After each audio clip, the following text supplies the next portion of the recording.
el tema el que a está veces por lograr ser el uno. Claro que Porque sí. lo primero que van a hacer Pero para mí Los líderes que no saben ni quién.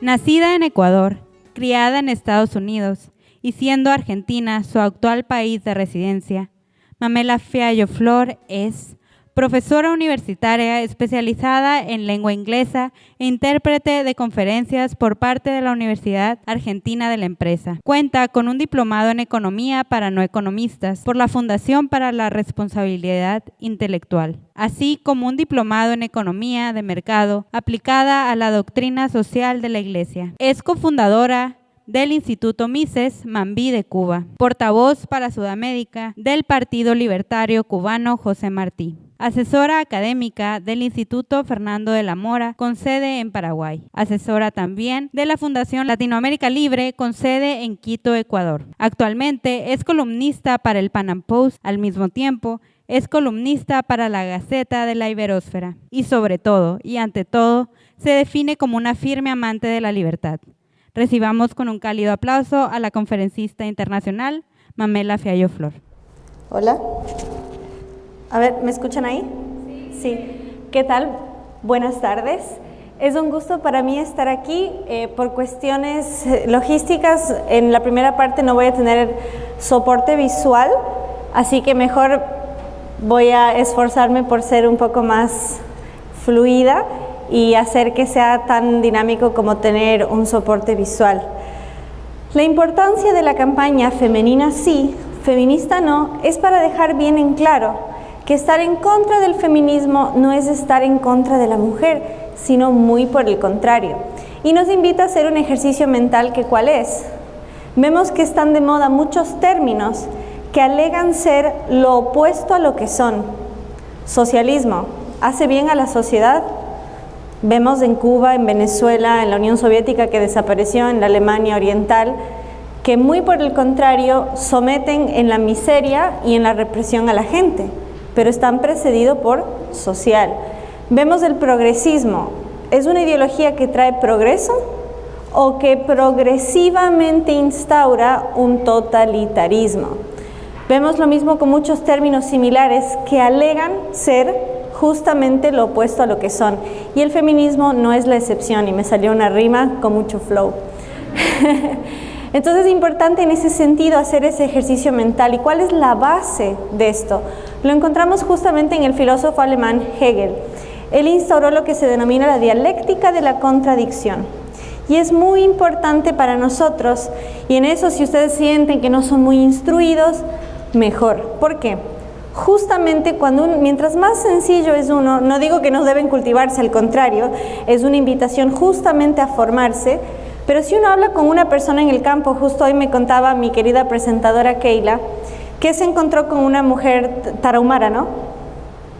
Que vivía en una situación muy precaria en Chihuahua y que tenía un hijo y estaba en la calle y le dice, señora, si usted hubiese tenido la oportunidad, ¿abortaría?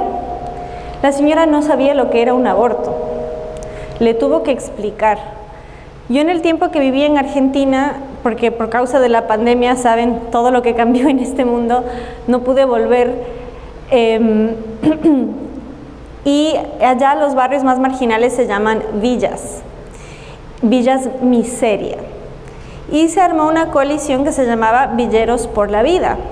Y se subieron enérgicamente al escenario en una marcha por la vida y dijeron, el pobre no tiene nada más que la vida. Si uno le quiere explicar a una persona en el campo, aplica aquí, aplica en Argentina, aplica en cualquier lugar, sobre todo en el campo, justamente la gente que trabaja con animales, etcétera, es lo más antinatural que la madre mate a su cría. Es algo inconcebible, es algo que hay que explicar, porque no se entiende. Entonces justamente dicen eso, o sea, hay que explicarlo.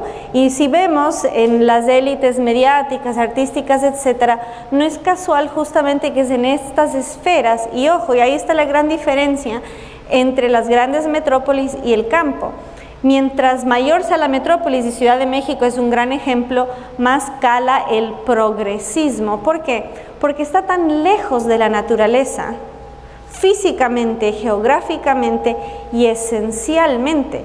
Entonces, cuando uno está tan enajenado de la naturaleza, entonces se desvincula de ella y es más permeable a este tipo de ideas. Vaya a hablar con un ranchero y le va a decir, ¿qué?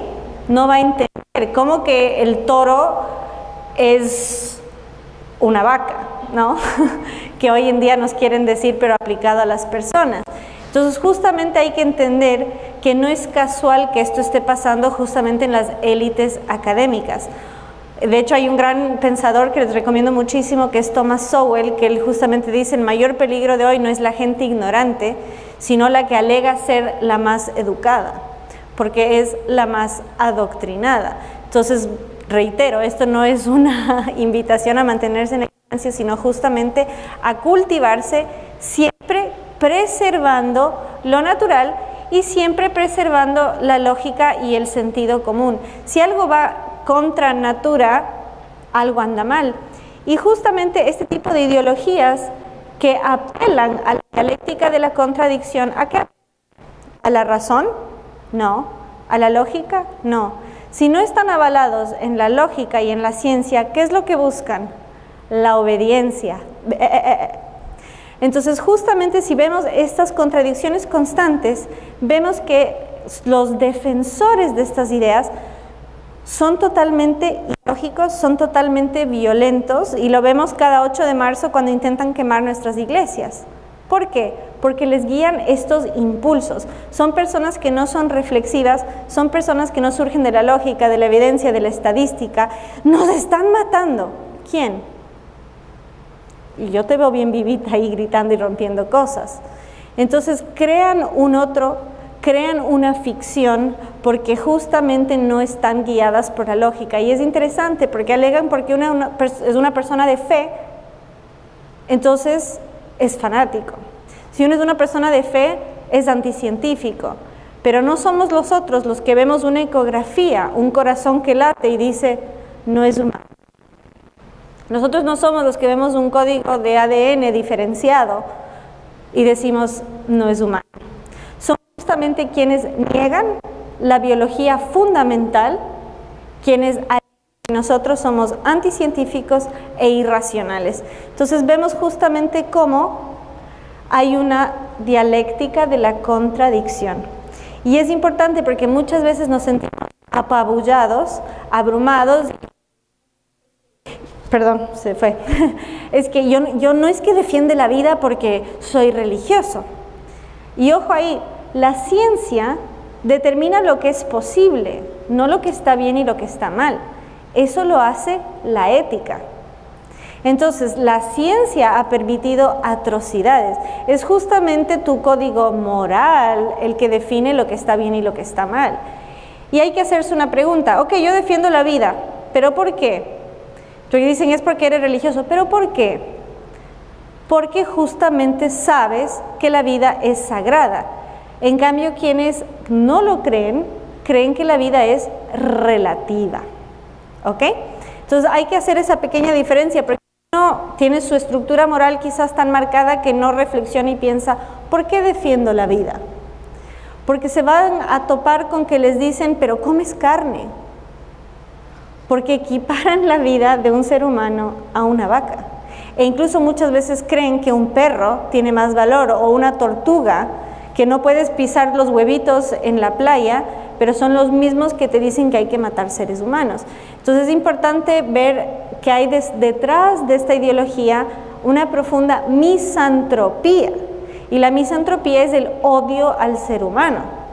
Entonces, si tú odias al ser humano y alguien te está proponiendo algo que elimina seres humanos, voilà. Entonces hay que realmente ver no solo el argumento lógico o ilógico, sino también la motivación y lo útil que es sembrar en la persona la misantropía. Es decir, nosotros somos parásitos sobre la tierra. Creen fielmente que somos lo peor que le pasó al mundo. Y como somos lo peor que le pasó al mundo, mejor que seamos pocos, mejor que seamos controlados y si es posible que ya no nazcan más. ¿Por qué creen que es verde el pañuelo? Es verde el pañuelo del aborto porque creen que están haciendo un bien al planeta. Si hay menos gente, va a estar mejor el planeta. Entonces hay que realmente entender esta mecánica de pensamiento. Ahora, ¿por qué femenina sí, feminista no? Porque se parte de la base que ser mujer es algo positivo.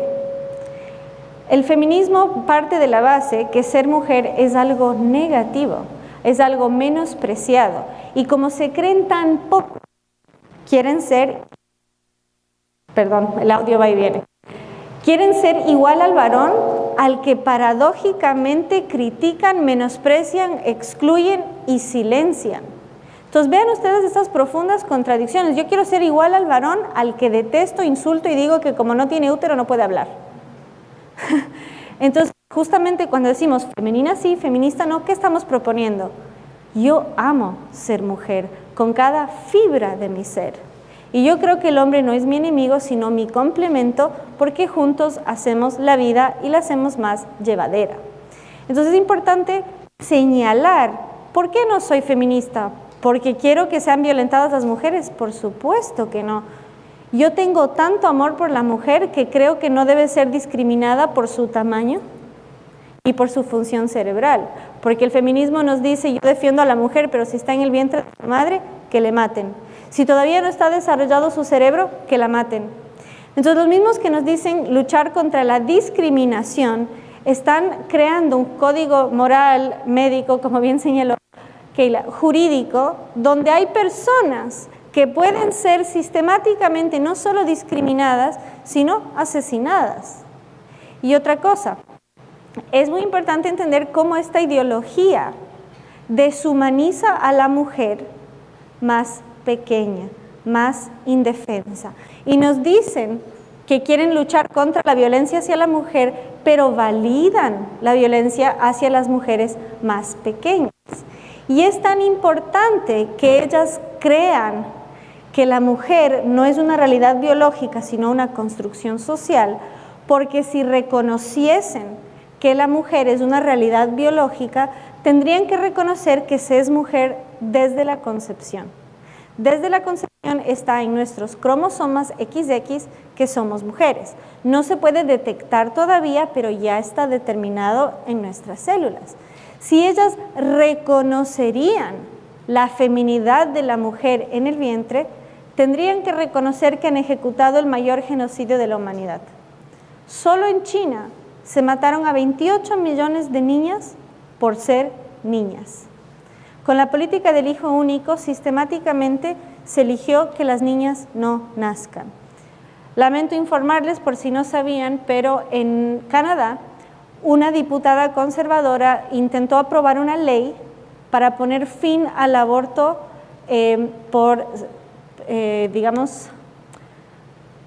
selectivo. Es decir, que se hace una ecografía y dice, es niña. Cuando le preguntaron al primer ministro de Canadá, que es feminista, señor ministro, ¿usted qué opina respecto al aborto selectivo? Y dijo, es decisión de la mujer. Es decisión de la mujer matar a una mujer por ser mujer. Y crear figura penal, que es el femicidio, el feminicidio según el cuerpo jurídico, que es matar a una mujer por ser mujer, las mismas que nos dicen que es válido matar a una mujer por ser mujer. Y ojo, muchas veces lo que llaman feminicidio no es que la mataron por ser mujer. Y eso ya es todo un rollo jurídico, pero por ejemplo, una de las causales que determina que es un feminicidio es que su cuerpo estaba expuesto en un lugar público. Porque su cuerpo estaba expuesto en un lugar público, la mataron por ser mujer. Sabemos lamentablemente que en México, con la incidencia del narco, ¿cuántas veces se sabe que hay un cuerpo colgado, un torso colgado de un hombre expuesto en un espacio público? Pero es hombre y no cuenta. Entonces, las mismas que nos dicen que luchan por la igualdad han logrado que jurídicamente tenga otro valor la muerte y por ende la vida de la mujer. Pero ojo, queremos igualdad. Queremos tanta igualdad que logramos que nuestra vida tenga otro valor que el de los hombres. Entonces hubo un caso reciente muy lamentable, y perdón que hable de casos tan tristes, pero el caso de la niña Fátima. Lo llamaron un feminicidio infantil. Todavía no se sabía quién la había matado, por qué había sucedido, pero ya se presuponía que la mataron por ser mujer. ¿Qué se descubrió después? La había secuestrado una mujer. Entre los dos implicados en su asesinato había una mujer. Entonces es muy peligroso esta ideología, no solo por lo violenta que es hacia las mujeres más indefensas y los varones también, sino porque consagra a la mujer como víctima perpetua. Y nada nos vuelve más indefensas que no ser feroces. Justamente nos vuelven totalmente vulnerables.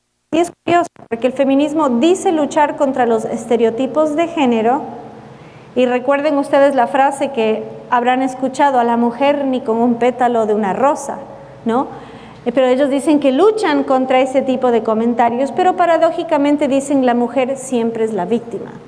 Entonces ahí hay una gran paradoja, pero en este caso la mujer secuestradora, en este caso la mujer involucrada en el asesinato. Y hubo otro terrible caso de una chica de 16 años, si no me equivoco, aquí en México, que fue calcinada. La queman y era un presunto feminicidio. Luego se supo que esta chica estaba involucrada en redes de tráfico humano, de menores, tenía un prontuario delictivo bastante extenso pese a su corta edad. Pero esa es la cosa. Si nos venden un relato que la mujer siempre es víctima y nunca victimaria, se crea un nuevo relato. ¿Y qué pasa? Es que los hombres no tienen miedo cuando salen a la calle. ¿Por qué? Porque los hombres producen testosterona. Porque el hombre históricamente fue cazador y para enfrentarse a un mamut necesitaba tener un empuje bastante fuerte de testosterona. Nosotras no producimos testosterona. Punto número 1 desde la biología, esa ciencia tan incómoda para esta ideología. Pero además, el hombre no está siendo bombardeado mediáticamente que lo están matando, que corre peligro. Y se ponen muy enojadas conmigo, les digo, el miedo es una elección. Y dicen: tú y tus privilegios, ¿qué? Mis privilegios de aprender artes marciales. A mí 2 veces me intentaron, y eso es importante también, porque cuando decimos femenina, sí, feminista, no, dice, pero yo no soy femenina, o yo no me siento delicada. Yo quizás en mi aspecto me veo delicada, y me encanta, y es gracioso, porque digo, ay, fue hermoso, me intentaron asaltar, y dicen, ¿qué? Y digo, sí, fue hermoso, porque creyó que iba a ser muy fácil, y le hice una llave de judo y le planché al piso. Y dicen, uy, entonces justamente, tener miedo es una elección, y eso detestan que uno diga. ¿Por qué? ¿Quiénes son los ídolos del feminismo? ¿Son mujeres fuertes que han logrado cosas maravillosas? No, es Frida Kahlo, que tiene un bigote muy pronunciado, y por eso para ellas ella luchó contra los estándares de belleza heteronormativos del patriarcado opresor. ¿Cuál es la realidad? ¿Por qué tenía bigote Frida Kahlo? Porque sufría de hirsutismo. El hirsutismo es un trastorno hormonal mediante el cual a la mujer le aparece vello en zonas que normalmente no tenemos las mujeres. Dato importante, lo que provoca mayormente la atracción entre el hombre y la mujer es el dimorfismo sexual, y es justamente las diferenciaciones, entre ellos la ausencia de vello en la mujer, porque le vuelve más tersa al contacto. Y el feminismo, ¿qué hace? Promueve que la mujer sea peluda, ¿no? ¿Por qué? Por esta gran paradoja de la dialéctica de la contradicción. Yo quiero ser igual al varón contra el cual lucho, porque el feminismo no ve valor en la feminidad. Y eso es muy importante también porque son bastante rudimentarias, solo piensan en la fuerza bruta, nunca en la fuerza blanda. ¿Cuál es la fuerza blanda? La del convencimiento. Con la mera palabra todo lo que puedes lograr. ¿Y quién tiene más fuerza blanda, el hombre o la mujer? Exactamente, pero como el feminismo no valora nada intrínseco, no valora la fuerza blanda. Me encanta siempre el ejemplo de Helena de Troya. Helena de Troya con su mera belleza pudo derribar un ejército entero y causó todo lo que causó, ¿no? Gracias a ella descubrimos el talón de Aquiles, entre otras debilidades que puede tener. Entonces es importantísimo ver ¿Por qué femenina sí, feminista no? Porque es reconocer, ¿me quito esto? Entonces, por eso es tan importante cuando uno dice femenina sí, feminista no, es reconocer todo aquello que nos distingue y nos enriquece. Y perdón que lo diga, el feminismo parte de la mediocridad de querer ser mejor, querer ser igual. Y lo decía Marilyn Monroe, una de las mujeres más hermosas que ha pisado la tierra: a la mujer que aspira a ser igual al hombre le falta ambición. ¿Por qué? Porque está diciendo que ser mujer te abre puertas. Hay un documental muy bueno que lo hizo una activista feminista lesbiana que se llama Nora, no ha muerto, que quería demostrar los privilegios del hombre. Se rapó, se fajó los pechos, se entrenó la voz para hablar con un varón, hizo todo un estudio para vivir como varón y demostrar los privilegios de ser varón. Hizo el documental y se arrepintió al 100%. ¿Por qué? Porque desde el momento que uno entra a un lugar y le abren la puerta, sabe el privilegio de ser mujer. Su primer día como varón entró a un edificio y le cerraron la puerta en la cara y se quedó. Ella toda su vida había vivido como mujer y sabía lo que era esa consideración. Y le cambió totalmente su eje de pensamiento, su ideología, todo, porque supo lo que es ser hombre en este mundo. Hay otro documental que les recomiendo muchísimo que se llama The Red Pill, la píldora roja, que igual es de una feminista que estudió los grupos que luchan por los derechos del varón, que son sobre todo padres que han perdido la custodia de sus hijos, sus casas, porque nuestras leyes perjudican al varón económicamente, jurídicamente, etcétera, ¿no? A nivel patria potestad, etcétera. Entonces ella terminó con todo su eje de pensamiento también cambiado. Y eso nos expone justamente los privilegios de ser mujer. Veamos el caso de la custodia. Antiguamente, en caso de una separación, los hijos se quedaban con el padre. El padre tenía el derecho de tenerlos y el deber de mantenerlos. La primera jurisprudencia feminista que se aprueba se llama la doctrina de los años tiernos, que determina que en los primeros años de vida la madre tiene privilegio de tener la custodia del menor. Vemos que en caso de el padre no poder pagar la manutención, hay países, en el mío por ejemplo, es el único delito que tiene prisión efectiva. Ni un asesino, ni un violador, ni un ladrón va a prisión inmediatamente. Solo el padre que no paga la pensión. En cambio, una madre que no puede pagar la alimentación de sus hijos tiene un bono solidario por madre. Entonces vemos como el mismo Estado incentiva a una madre, pero castiga a un padre. Y lo que yo tengo una frase es un poco cruda, que el feminismo convirtió al padre en una alcancía y al hijo en una mercancía. Yo que soy maestra particular, me pasaba que daba clases a 2 menores y el papá decía, te confirmo si hacemos la clase, si me los deja ver. Este padre de familia solo podía ver a sus hijos una vez por semana los sábados y sin embargo me contrataba a mí como su maestra y le digo, pero ¿estás seguro? O sea, es el único día que los ve. Y me dice, pero para mí es importantísimo que aprendan. Y yo con mucho gusto. Y decía literal, los tiene secuestrados. Era como un rescatista que tenía que pagar para ver a sus hijos, pese a que le mantenía un departamento, etcétera, no le faltaba nada. Entonces es muy interesante esto, porque dicen luchar nuevamente contra los estereotipos de género, pero bien que les gusta el padre mantenedor y una madre mantenida, ¿no? Y un Estado ejecutor que esto así suceda. Ahora, ¿tiene una lógica? Claro que tiene una lógica. ¿Es equitativo? No. ¿Es justo? Tampoco. Porque si bien hay padres irresponsables, también hay madres manipuladoras, ¿no? Que muchas veces, porque es importantísimo el vínculo paterno, es muy, muy importante. Y se le niega a ese niño ese vínculo tan primordial. Otra cosa importante, ¿por qué femenina sí, feminista no?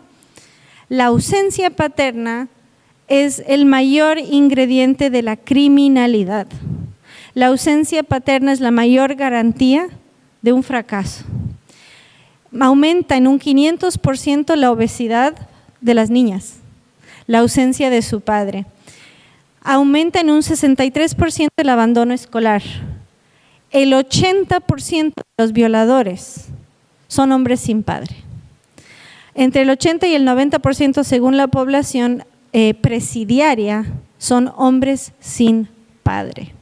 Es decir, la masculinidad no sobra en nuestras sociedades, falta. El problema no es destruir el patriarcado, es edificar la paternidad. Y estamos en una sociedad donde solo se habla de empoderamiento femenino, pero nunca de presencia masculina, de presencia paterna. Y lo más curioso es que se habla mucho de la empatía. Nos dicen cuando somos pro vida que no tenemos empatía. No tenemos empatía por esa mujer que está en esa situación. Muy por el contrario, tenemos tanta empatía que sabemos que no es solución que su vientre se vuelva un cementerio y no una cuna. Tenemos tanta empatía que no discriminamos a las personas porque su aparato nervioso todavía no se ha desarrollado. Somos personas con tanta empatía que no le damos una función utilitaria a la persona, sino que creemos en la dignidad del ser humano. ¿Saben ustedes cómo se forja la empatía? A través del padre. Y esto es un tema del que no se habla y es muy importante. Nosotros al estar dentro de nuestras madres tenemos un vínculo muy profundo y un lazo que se forja de forma bastante fuerte. Pero nuestro padre es nuestro primer encuentro con el mundo externo. ¿Y qué es la empatía? La empatía es la capacidad de sentir al otro. Si tienes la oportunidad de robar, ¿no robas porque vas preso? ¿O no robas porque no te gustaría que te roben? Esa es la empatía, es saber que al vecino le costó un esfuerzo tremendo porque tú sabes el esfuerzo tremendo que te toma a ti. Obviamente hay razones morales también por las que no robamos y no cometemos otro tipo de crímenes, pero la empatía justamente es la capacidad de sentir lo del otro. El único que mata a una mujer por ser mujer es el sociópata. Es una minoría muy chiquitita en la población y si vieron la película de terror Halloween, justamente este tipo de sociópatas surgen de lo que Freud llamaba la madre castradora. Cuando hay una madre que no corta el vínculo con el hijo, eso muchas veces se traduce en un asesino o un hombre sumamente violento que su odio a las mujeres nace del odio a su madre. Y muchas veces esas madres castradoras son justamente esas madres sobreexigidas al no tener un padre que la ayude en el hogar. Esto no significa que todos los hijos de madres solteras están condenados a ser unos criminales, nada que ver, pero ahí es importante también reconocer la importancia de la presencia masculina. No siempre va a ser un padre, un niño huérfano no tiene la culpa, puede ser un tío, un abuelo. De hecho, en Estados Unidos con mucho éxito se ha hecho el programa Big Brother, hermano mayor, sobre todo en la comunidad negra, son hermosos, llegan con su traje a la escuela elegantísimos, impecables, a ser ese padre que no tiene ese niño. Yo que tuve la oportunidad de hacer la primaria en Estados Unidos, solo tuvimos, y nótenlo ustedes, piénsenlo, ¿cuántos profesores varones hay en la educación primaria? No hay. Si hay 1, 2, máximo 3, pero no hay. Si no tienes un referente masculino en tu casa, no tienes un referente masculino en la escuela, hay un problema serio. Yo en mis 6 años de educación primaria solo tuve un profesor varón. Y yo viví en una comunidad mayormente negra y él era negro, un negro elegantísimo, pese a que hacía mucho calor en Miami, él usaba traje con chaleco, o sea, de 3 piezas. Y el señor Thomas logró lo que no logró nadie. Por primera vez en toda mi educación primaria, los niños varones tenían mejor promedio que las niñas. ¿Por qué? Porque tenían una figura, porque tenían un ejemplo, porque tenían un incentivo, tenían quien les dé una palmada bien fuerte en la espalda y que se paren bien rectos. Entonces realmente la presencia masculina positiva logra lo que no logra nada más.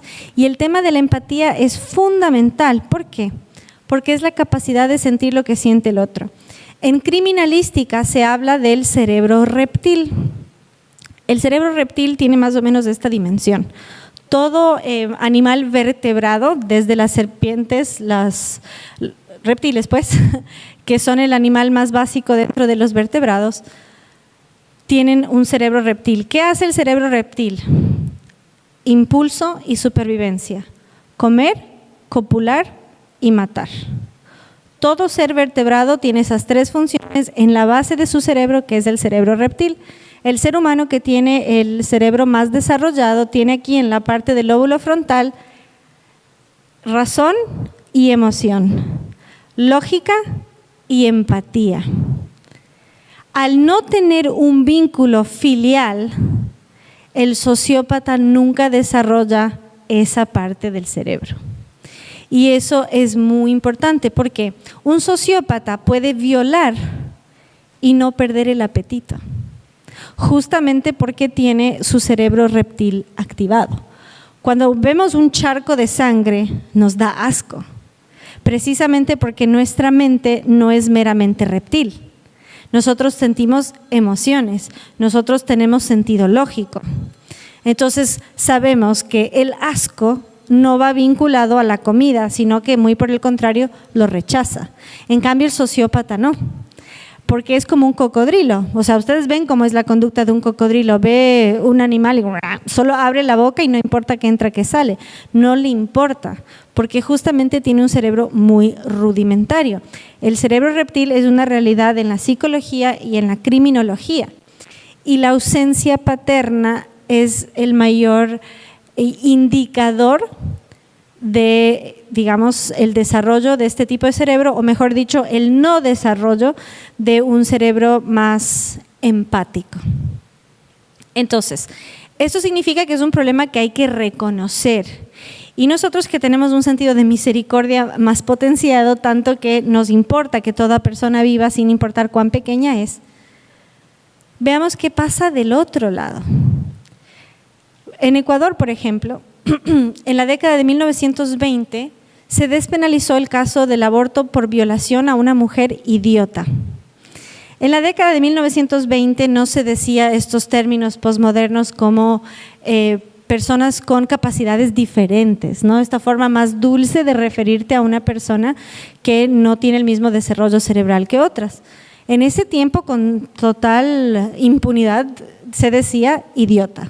A la persona con retraso mental, que hoy en día dice retraso mental, es un escándalo, es idiota. Terrible el caso de una violación, terrible el caso de un embarazo por violación. Pero ¿por qué se permitía ese tipo de abortos? Justamente porque se creía que se heredaba lo violador, se creía que se heredaba lo idiota. Entonces, mediante una lógica utilitaria, es decir, del uso de la persona, se permite eliminar al que no funciona. Y otra cosa, este tipo de pensamiento no considera el libre albedrío. ¿Qué es el libre albedrío? Es poder elegir mi destino. Entonces, para este tipo de mentalidad, y es muy curioso porque nos dicen cuando defendemos la vida, ustedes son fachos, ustedes son nazis, y dices, ¿qué? Tú eres el que está pidiendo que el Estado tenga el poder de matar gente. Tú estás pidiendo que el Estado tenga el poder de decir qué vida tiene valor y cuál vida no. Y en este caso en particular estás apelando justamente a lo que hacían los nazis, que decían en alemán, vida indigna de ser vivida. Es decir, si tu vida no cumple características específicas, debes morir. Si tu padre era violento y tu madre idiota, a la hoguera. Entonces es muy importante conocer estos capítulos históricos, conocer estos fundamentos teóricos y jurídicos, justamente para entender quién carece de empatía. Quien carece de empatía es quien cree que solo si cumples características específicas debes vivir. Entonces es muy importante, y les invito en ese sentido, cuando defiendan la vida, cuando hablen de estos temas, generar un puente, porque muchas veces la gente llega a estas ideas porque cree que está siendo empática. Y muchas veces son personas profundamente empáticas. Muchas veces, o sea, yo sí pienso, muchas veces digo, cuando estoy con un ambiente pro vida y digo, capaz que sería más divertido una fiesta con los progres, porque son más desenvueltos y así, qué sé yo. Entonces, muchas veces, o sea, estás con ellos y sin pensar todo lo que piensan, dices, son personas realmente tiernas, son personas realmente que piensan que están en lo correcto. El problema es que están deshumanizando al otro. ¿Y saben qué sentimiento hay muy profundo en ellos? La desesperanza. Tienen una desesperanza tan profunda que creen que más vale morir que nacer en ciertas condiciones. Y por eso también es importante hablar de la gente más sencilla y su no comprensión del aborto, porque quienes piden el aborto para los pobres son gente que no sabe lo que es vivir en la pobreza. Y justamente porque viven una vida tan acomodada, creen que sería terrible ser pobre. Es que yo me muero si soy pobre. Entonces, mejor matemos a los pobres. Entonces hay que realmente hacer conciencia de estos fenómenos y saber transmitirlo en el mejor lenguaje. Si ustedes vivieron en la pobreza, como fue mi caso, cuando dicen las ricas abortan, las pobres mueren, están usando el sentimentalismo para decir hay que invertir desde el Estado en permitir abortos para las más pobres. Si tú viviste y sufriste la pobreza, están diciendo gente como tú debería estar muerta. Cada vez que un Estado en México logra resguardar la vida en su Constitución, lo primero que les dicen a ustedes o a cualquiera en redes sociales, gracias a ustedes va a seguir habiendo niños en la calle. Entonces, ¿qué es lo que proponen ellos? Si fuese por ti, estarían muertos. Entonces realmente hay que, y me ha pasado con total impunidad de estar en debates con feministas y me lo dicen así en la cara y yo les respondo así en la cara. Para ti más vale morir que ser pobre. ¿Por qué? Nuevamente, porque son deterministas. Porque ojo, el libre albedrío es un concepto cristiano. Como no tienen consideración por el libre albedrío, ellos son deterministas. Ellos creen que el que nace pobre, muere pobre. El que nace hijo de un desgraciado es desgraciado. Entonces, saquémoslo de su miseria.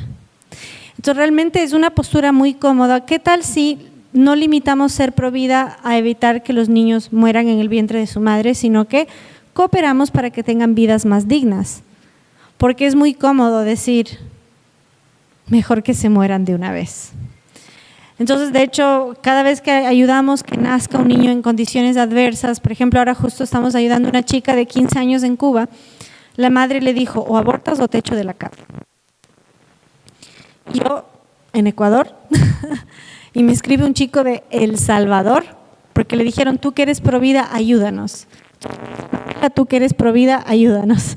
Y yo armo una red y digo, a ver, ¿quién puede ayudar? Entonces le estamos ayudando y yo le dije, hola, ¿qué tal? ¿No me conoces? Soy Mamela. Te propongo que por un año, los 9 meses de la gestación y los 3 primeros meses después de nacido, no te va a faltar ni techo ni comida. Cuenta conmigo para manutención, nos vamos a hacer cargo de la cuna, el coche, pañales, no le va a faltar nada. Tampoco toda la vida porque ese niño tiene un padre, tiene una madre y tampoco se trata de ser socialistas, porque justamente una cosa es la solidaridad y otra cosa es impulsar la holgazanería. Justamente la gran distinción es no solo pensar en derechos, sino también en deberes. Y si bien son muy jóvenes y están pasando adversidad y por eso les apoyamos, también debemos de impulsar su responsabilidad. Y me atacan y me dicen, ay, entonces que hasta que cumpla 18 lo vas a mantener. Y no, mi favorita fue, entonces, ¿qué? ¿Le vas a mantener a la bebé toda la vida? Y le digo, bueno, primero, no va a ser bebé toda la vida, ¿no? Segundo, justamente eso. Entonces, es mucho más fácil resolver el problema matándolo que asumiéndolo. Entonces, en ese sentido, les invito y fue muy divertido. Si bien es antibíblico que una mano sepa lo que hace la otra, y yo por eso procuro no decir, estaba en un debate con una feminista del norte de Ecuador que hablan así y dice, ¿y usted, compañera, qué hace por defender la vida? Entonces yo le respondí filosóficamente, ¿pero qué hace? Acción concreta. Entonces yo así como que evitaba.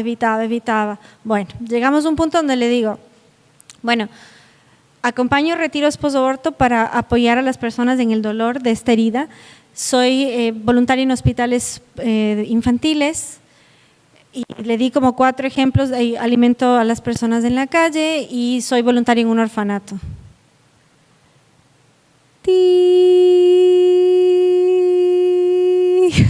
Ese segmento de 10 segundos tuvo 1 millón de vistas en Twitter, que ni sé quién lo subió, pero no fui yo. Y claro, ¿qué es lo que propone ella? Matarlos y punto. ¿Qué tipo de acción social promueve? Matarlos y punto. Entonces no están proponiendo reducir a la pobreza, están pregonando reducir a los pobres. Y no hay solución más empática que decir, más vale morir que nacer en la pobreza. Entonces, en ese sentido, decir femenina sí, feminista no, es justamente actuar desde el amor creador contra el odio destructor.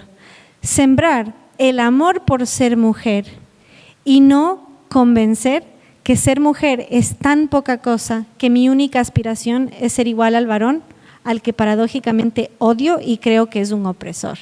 Entonces entiendan el tipo de mecánica de pensamiento tan perverso y tan tóxico. Volvemos a Frida Kahlo y sus bigotes.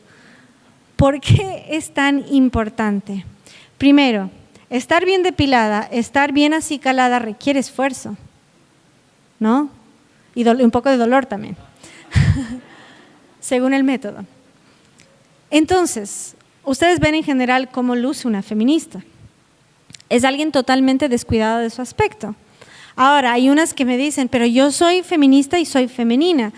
Ser femenina no es meramente ponerte un vestido y arreglarte el pelito. Es amar ser mujer. Es vivir desde el amor creador. No creer que la maternidad es opresión, porque les han convencido que ser madre oprime, entonces abortar libera. Yo estuve en un debate con una feminista y el mediador preguntó, ¿y esto cómo va a disminuir la violencia hacia la mujer? Y ella dijo con total cinismo, nunca se trató de eso. Y yo le digo, gracias por la pregunta, gracias por la respuesta, gracias por dejar en claro que esto no se trata de reducir la violencia hacia la mujer, sino cambiar el concepto de la maternidad. Hacernos creer que la maternidad es esclavitud y por ende el aborto libertad. ¿Por qué? Porque el feminismo en su ansiedad por ser igual al varón necesita destruir lo que más nos diferencia del varón. Porque la mujer puede hacer todo lo que puede hacer el hombre, pero el hombre no puede hacer lo único que puede hacer la mujer, que es justamente ser madre. Por eso no lo toleran y por eso el igualitarismo es mediocridad. Porque es decir, que ser distinto no vale. Entonces, vean ustedes cómo en lugar de ver el poder de dar vida como algo que te maximiza y ven ese poder como algo que te debilita. ¿Por qué? Porque como utilitaristas que son, creen que tu valor depende de cuánto produces y cuando te reproduces, produces menos. Por eso es que en la China mataron a 28 millones de niñas, aspirando a que el varón produzca más. ¿Y saben qué lograron? En China la incidencia de suicidio femenino es de 590 mujeres al día. 590 mujeres al día se quitan la vida.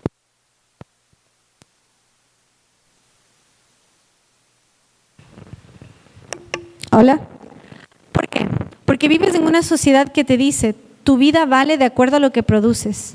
¿Y qué está pasando? Las mujeres chinas ya no quieren tener hijos porque van a producir menos. Entonces las mujeres chinas cargan con el dolor de haber matado a sus hijas por ser mujeres, de no poder ser madres porque van a trabajar menos. ¿Y qué pasó? Hoy en día en China hay 30 millones de hombres más que mujeres. Entonces China, aunque usted no lo crea, tiene una crisis de natalidad. China tiene ciudades fantasmas con lagos, mansiones. Ya me tengo que callar. No.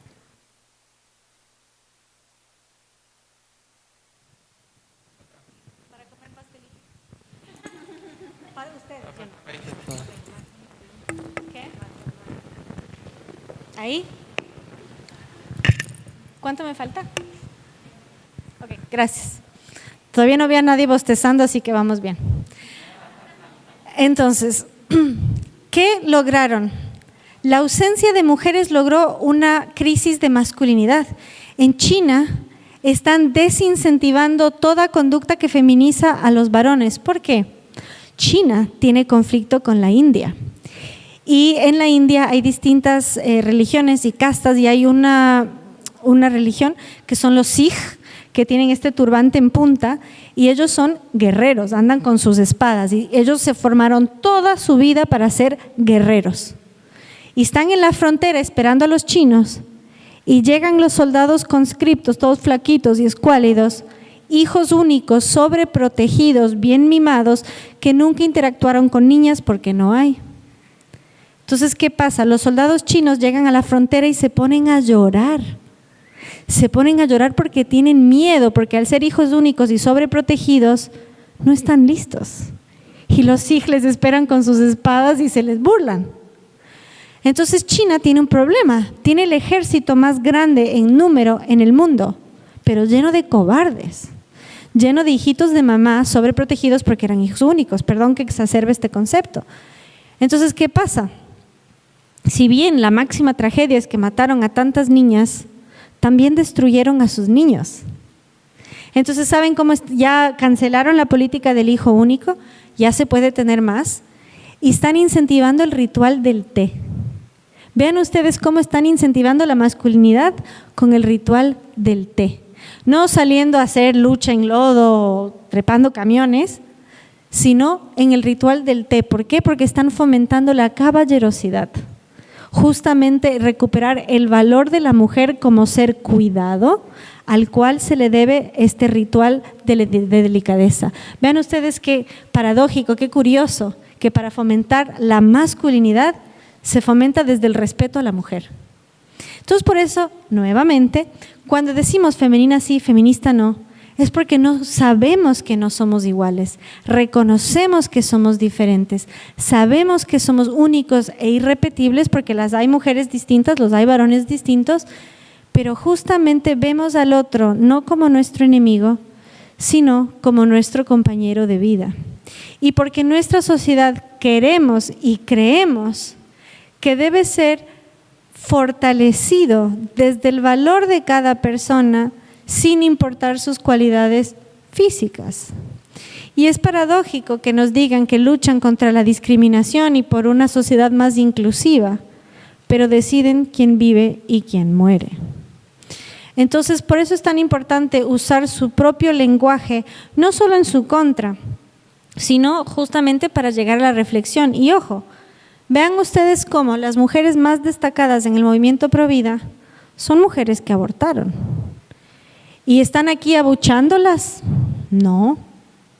Entonces eso habla muy bien de quiénes somos, precisamente porque reconocemos la capacidad de cambiar de las personas. ¿Por qué? Porque creemos en el libre albedrío, porque no creemos que las personas están genéticamente modificadas para el fracaso.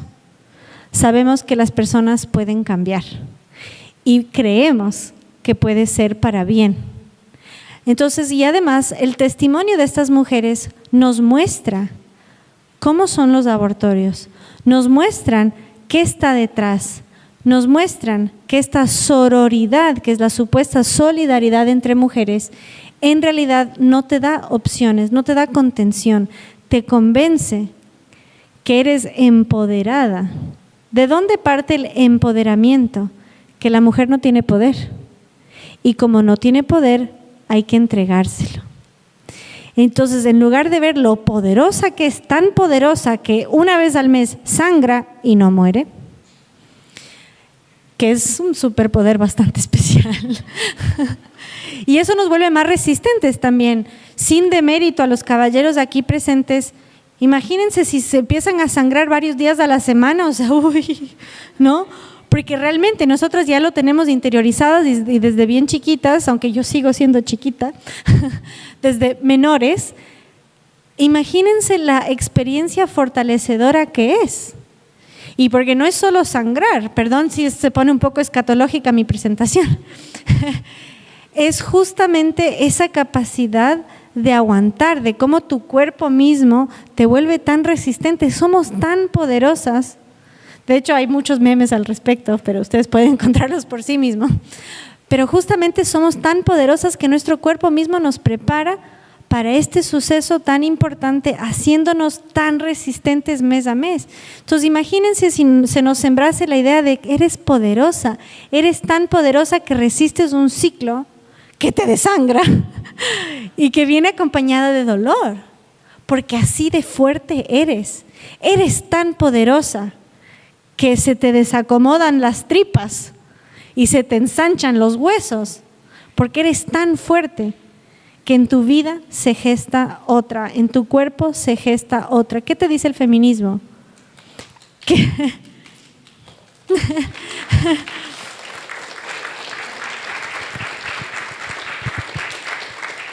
¿Qué te dice el feminismo? Un bebé te puede arruinar la vida. Esta criatura así de chiquitita es un monstruo que te arruina la vida. Tú no puedes hacerlo. En lugar de incentivarte y decirte, tú todo lo puedes, eres tan fuerte, que todo lo puedes. No, hermana, eres empoderada. ¿Qué te dicen? Tú no tienes poder. Y tú dependes de la manada, porque tú solita no puedes. Entonces es muy importante entender este concepto, y lo voy a abordar más en la segunda parte de nuestro legado de mujeres poderosas, justamente para afrontar esta mentira. Otra cosa importante es que cuando limitamos el activismo a estar en contra de algo, yo estoy en contra del feminismo, ¿y a favor de qué estás? ¿No? Entonces dices, estoy a favor de la igualdad. Yo no. Entonces, bueno, es un tema ya más conceptual, filosófico, si igualdad ante la ley, etcétera. Pero justamente este igualitarismo, ¿qué nos dicen? ¿Qué derecho tiene una mujer que no tenga un hombre y viceversa? ¿Qué derecho tiene un hombre que no tenga una mujer? Ninguno. Entonces, como tenemos todos los derechos, ¿cuál es la siguiente etapa en la igualdad? Los hogares, ¿no? Es que hay que hacer que tu marido lave los platos. ¿Y a usted qué le importa si mi marido lava o no los platos? ¿No? Y de hecho, y es muy curioso, estuve en un debate recién que decía que los estereotipos de género y los cánones heteropatriarcales vienen de la colonización europea. Y yo, en el quichua, lengua andina y amazónica, existe el término carishina. Carishina significa como hombre. En los pueblos indígenas de Sudamérica, si una mujer no sabe hacer los quehaceres domésticos, es como hombre. En los pueblos amazónicos, que son los más primitivos, que todavía viven desnudos, que cazan, etcétera, cazan con Z, si eres hombre, cazas. Si eres mujer, cocinas. Y no es porque seas oprimida, es justamente otra vez por el tema de la testosterona. El hombre es el que sale a cazar y la mujer que menstrua y que gesta se queda en la casa. Nosotras en la sociedad occidental, muy por el contrario, tenemos tanta libertad que si queremos un pedazo de carne, hoy en día tenemos una aplicación, una llamada telefónica, el carnicero y se acabó. En los pueblos indígenas más primitivos, no. Entonces, esto nos muestra que no es una imposición europea patriarcal, sino que muy por el contrario es algo propio de nuestra naturaleza y que gracias a las comodidades que hemos logrado mediante la prosperidad, ya no necesitamos que nuestros varones salgan a cazar un jaguar, sino que ya creamos una industria donde comer carne no es un riesgo contra tu vida y donde tienes la libertad de decir, cariño, ¿quieres cocinar hoy tú? Y tenemos grandes chefs que hasta te echan la sal y se hace todo así con su mística y no pasa nada, ¿no? No es que, ay, le vio cocinando, la verdad que no. O sea, en el mito feminista, que todos los hombres son Pedro Picapiedra, ¿no? Entonces, por eso me gusta mucho usar el paralelo de Vilma Picapiedra, porque según ellos, desde el inicio de la humanidad, las mujeres fueron como Vilma Picapiedra haciendo costilla de brontosaurio, y no es así. Nosotros que a Dios gracias todavía tenemos poblaciones indígenas, vemos a las mujeres que cargan en sus espaldas a sus hijos y son tremendas agricultoras. Entonces justamente eso nos muestra lo trabajadoras que hemos sido siempre, ¿no? Entonces, ya falta poquito, ¿no? ¿Qué? Ya tiene hambre, dice. Ok, ya, entonces para ir terminando, porque va a haber un segundo bloque.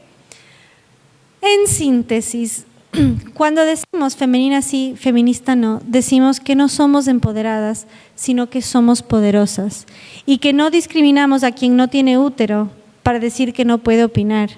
Y cuando defendemos a la mujer y defendemos a la feminidad, empieza desde las más pequeñas, porque no determinamos el valor del ser humano de acuerdo a su desarrollo cerebral, entre paréntesis, el cerebro humano termina de desarrollarse a los 20 años. Entonces, si esperamos que el cerebro esté completamente desarrollado, tan complicados. Entonces, por último, hay que hacerles entender a los que alegan inclusión que son los más excluyentes si ponen requisitos para determinar la vida de una persona. Es importante apelar a la empatía para decirles a los portavoces de la empatía que no están siendo empáticos con criaturas indefensas. No están siendo empáticos con los hombres que encarnan justamente esa esencia protectora al decir tú no puedes opinar. Pero bien, que cuando el ministro de la Suprema Corte promovió despenalizar el aborto, ahí sí el feminismo dijo que ese macho opresor sí podía opinar. Entonces vean ustedes la dialéctica de la contradicción constante. Y por último, decimos femenina sí, feminista no, porque promovemos vivir desde el amor creador ante el odio destructor. Muchas gracias.